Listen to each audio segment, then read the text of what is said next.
اللہ کا نام جب تک بیٹھے ہیں، استغفراللہ اللہ کا نام، اللہم انت السلام اللہ کا نام، سبحان اللہ اللہ کا نام، الحمدللہ اللہ کا نام، اللہ اکبر اللہ کا نام، لا الہ الا اللہ وحدہ لا شریک لہ اللہ کا نام، لہ الملک ولہ الحمد اللہ کا نام۔ مسجد سے نکل رہے ہیں، اللہم انی اسألک من فضلک اللہ کا نام۔ اوپر چڑھ رہے ہیں تو اللہ اکبر اللہ کا نام، نیچے اتر رہے ہیں تو اللہ اکبر اللہ کا نام۔ آئینہ مرایا، شیشہ دیکھ رہے ہیں تو اللہ کا نام۔ کھانا کھانے بیٹھے تو بسم اللہ اللہ کا نام، کھانا کھا کر فارغ ہوئے تو الحمدللہ اللہ کا نام، گھر میں داخل ہوتے ہیں تو السلام علیکم ورحمۃ اللہ اللہ کا نام، گھر سے نکلتے ہیں تو اللہ کا نام۔ حتیٰ کہ لیٹرین کے لیے پیشاب و پائخانے کی ضرورت پڑتی ہے، وہاں جاتے ہیں تو ادھر بھی اللہ کا نام، اللہم انی اعوذ بک من الخبث والخبائث۔ جس نے ایسی جگہوں پر بھی اپنے رب کو بھولنا گوارا نہ کیا ہو، اس سے زیادہ ورور تپسا کون ہے، مجھے کوئی بتائے۔ میرے پیارے ہندو بھائیو، تم میرے بھائی ہو، ہم تمہیں اسلام کی نمنترن دے رہے ہیں، دعوت دے رہے ہیں، سمجھو یہ تمہاری کتابیں ہیں، ہم ان کتابوں کا ادھین تمہیں دینے آئے ہیں۔ یہ سمجھ لو کہ ایک انڈیا سے تمہارا بھائی تمہیں سمجھانے کے لیے آیا ہے، پریم پوروک اسنیہ پوروک میں تم سے کہتا ہوں، ذرا مجھے بتاؤ کہ تمہاری کتاب میں ورور تپسا کا جو شبد آیا ہے، اس شبد کے اندر اللہ کا سب سے زیادہ، ایشور کا سب سے زیادہ نام لینے والا کون ہے؟ ورور تپسا اللہ کا سب سے زیادہ نام لیا ہے تو جناب محمد رسول اللہ صلی اللہ علیہ وسلم۔ پرستاد، اسی کے نقش قدم پہ چلنا، اسی کی کٹیا میں چلے جانا، اسی کے مذہب میں شامل ہو جانا، آیا سورگ میں جانے کا اس کے علاوہ کوئی دوسرا راستہ نہیں ہے، جنت میں جانے کا اس کے علاوہ کوئی دوسرا راستہ نہیں ہے۔ من اطاعنی دخل الجنہ، جنت میں جانا تو میری اطاعت کرو، جنت میں جانا ہے تو میرے مارگ پہ چلو، ومن عصانی فقد ابا، ورنہ میرا مخالف، میرا نافرمان، میرا منکر ہے، وہ مجھے مانتا ہی نہیں۔ محمد، محمد اور احمد کے یہ نام میں نے ویدوں میں بتائے ہیں۔ آئیے ایک پیارا سا منتر اور دیکھ لیتے ہیں، بہت پیارا منتر۔ اشوما شگماروہ دیو دت جگتپتی آسینا سادت منم شریشوریا گلنویتا۔ یہاں جگتپتی کہا گیا ہے، محمد صلی اللہ علیہ وسلم کو جگتپتی۔ ابھی میں بتاؤں گا جگتپتی کون ہے۔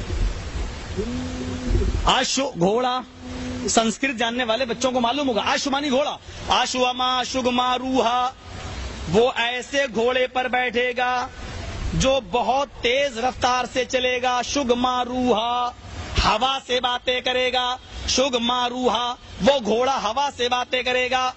کون دے گا وہ گھوڑا؟ دیو دت، ایشور کی طرف سے دیا جائے گا، دیو دت، دیو مانی اللہ، دت دے گا، دیو دت، وہ دیو دوت دے گا، پرشورام لے کر آئیں گے، اللہ بھیجے گا، وہ گھوڑا دیو دت دیں گے۔ کس کو دیں گے؟ جگت پتی، یہ ہے نام محمد صاحب کا۔ کیا کہا گیا؟ جگت پتی، جگت مانی دنیا اور پتی مانی، پتی مانی مالک، پتی مانی محافظ، پتی مانی رکھک، پتی مانی دولہا نہیں ہوتا ہے۔ ایک بات سن لیں، ہمارے یہاں بہت سے ہندو بھائی ہوں گے، ہندی کی کسی بھی ڈکشنری میں پتی کے معنی وہ دولہا نہیں دکھا سکتے، اور اگر پتی کے معنی دولہا ہونے لگے نا تو انڈیا میں بہت سے نام بگڑ جائیں گے۔ راشٹرپتی، کیا ترجمہ کرو گے بھائی؟ پتی کے معنی اگر دولہا کرتے ہو تو راشٹرپتی کی میننگ کیا ہوگی؟ راشٹر مانی دیش، پتی مانی دولہا، پورے دیش کا دولہا۔ ہمارے دیش میں تو ایسے ایسے لوگ راشٹرپتی بن گئے جو ایک عورت کے دولہا نہیں تھے۔ اے پی جے عبد الکلام کو دیکھ لو، کس کا دولہا تھا بھائی؟ شادی نہیں کیا وہ۔ پردھان منتری تک تو بیچارے کنوارے بنے بیٹھے ہیں، اور ایک دور ایسا آیا کہ سب کنوارے، اٹل بہاری کنوارے، اے پی جے عبد الکلام بھی کنوارے، تمل کی چلے جاؤ جے للتا کنواری، اور یو پی کی مایاوتی کنواری، سب کنواری، کنوارے ہو گئے اکٹھے۔ اس موقع پر کسی نے کہا تھا ہائے رام، کنواروں کا ہے زمانہ۔ اٹل بہاری جی سے پوچھا گیا کہ آپ شادی کیوں نہیں کرتے؟ بولے دیش پہ حکومت کرنا آسان ہے، عورت پہ حکومت کرنا مشکل ہے۔ جو شخص ایک عورت پر حکومت نہیں چلا سکتا ہے اس کو لوگ پورے دیش کا ذمہ دار بنا دیتے ہیں۔ سمجھنے والی بات۔ غور کرنے والی بات ہے. انٹرویو بھی کیا دے رہے ہیں صاحب, عورت پہ حکومت نہیں چل سکتی, دیش پہ حکومت چلانا آسان ہے, عورت پہ نہیں چلا سکتی, شادی نہیں کی. خیر ان کی مرضی, نہیں کی وہ جانے. تو راشٹرپتی, اگر پتی کا معنی دولہا کرو گے تو کیا ترجمہ ہوگا؟ راشٹر مانی دیش, پتی مانی دولہا, پورے دیش کا دولہا نہیں, غلط ہے. پتی مانی محافظ, رکشک, راشٹر مانی دیش, راشٹرپتی کا ترجمہ دیش کا رکشک, دیش کا محافظ. چونکہ پورے دیش کی حفاظت کی ذمہ داری راشٹرپتی کے اوپر آ جاتی ہے, اس لیے اس کو کہا جاتا ہے راشٹرپتی, دیش کا محافظ. سینا پتی کیا ترجمہ کرو گے؟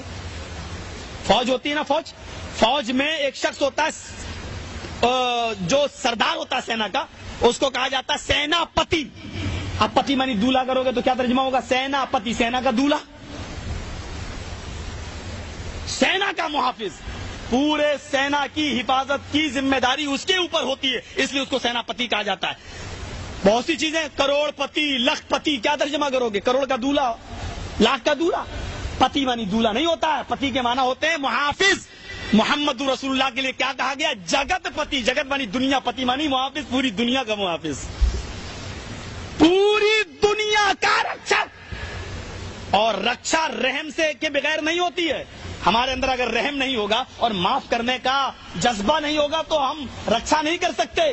ہٹلر نے کیا کیا, صدام نے کیا کیا, ہم رکشا نہیں کر سکتے جب تک کہ رحم کا جذبہ نہ ہو. اس لیے اللہ تعالیٰ نے محمد رسول اللہ کو محافظ نہیں بلکہ رحمت کہا ہے, اور پوری دنیا کے لیے رحمت بنایا ہے, اور اس کے لیے عالم کا لفظ استعمال کیا ہے. وما ارسلناک الا رحمتا للعالمین, اے نبی ہم نے آپ کو ساری کائنات کے لیے رحمت بنا کر بھیجا ہے, کیونکہ رحمت ہوگی تو حفاظت ہوگی. آپ کے اندر رحم و کرم ہے تو آپ حفاظت کر رہے ہیں. گھوڑا ملے گا براق, ہوا سے بھی تیز رفتار سے باتیں کرے گا, ظاہر بات ہے اس کو براق اسی لیے کہا جاتا ہے. برق مانی بجلی, بجلی سے بھی زیادہ تیز رفتار سے چلنے والا. براق کی طرف اشارہ ہے, معراج کی طرف اشارہ ہے, اسرا اور معراج کی طرف.